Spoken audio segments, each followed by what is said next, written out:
సంపదలలో మంచి మిత్రుని గుర్తింపజాలము, కానీ ఆపదలలో చెడ్డ మిత్రుని తప్పక గుర్తింపవచ్చును. ఆపదలలో మిత్రులు కూడా మనలను విడిచిపోయెదరు, కానీ సంపదలలో చెడ్డవారును మిత్రుల వలె నటింతురు. చెడ్డ స్నేహితుని ఎప్పుడునూ నమ్మరాదు. త్రుప్పులోహమును వలె అతని దుష్టత్వము మనలను నాశనము చేయును. దుష్టుడు నక్క వినయములతో దండము పెట్టినను అతనిని గూర్చి జాగ్రత్తగా ఉండవలేను. కుంచుట దిట్టము మీద త్రుప్పవలే వానిని తుడిచివేయవలెను.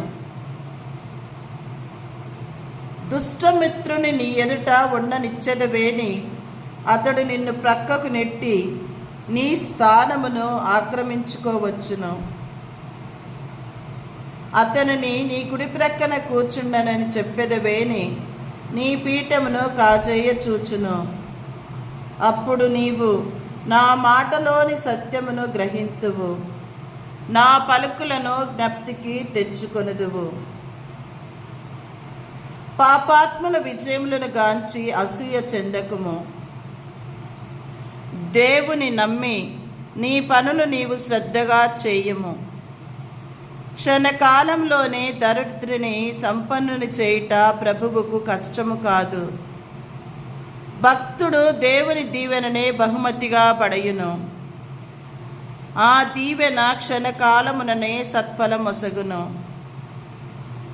కనుక నా అవసరములెట్లు తీరును, భవిష్యత్తులో నాకు విజయములెట్లు సిద్ధించును అని ఆందోళన చెందకుము.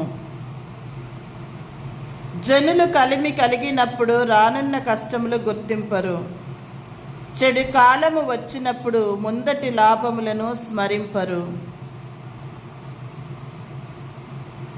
ఉపకారము చేయద గోరెదవేని యోగ్యులెవరో పరిశీలింపుము. అప్పుడు నీ సత్కార్యము వ్యర్థము కాదు. భక్తుపరునికి చేసిన ఉపకారమునకు అతని నుండి కాకున్నను దేవుని నుండి అయినను బహుమతి లభించును. ఎల్లవేళలా దుష్కార్యములు చేయువానికి, ఏనాడు దాన ధర్మములు చేయని వానికి మేలు కలగదు.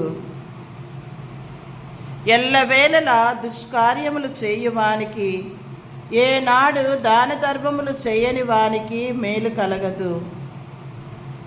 దైవభక్తి కలవారికే గాని పాపాత్మ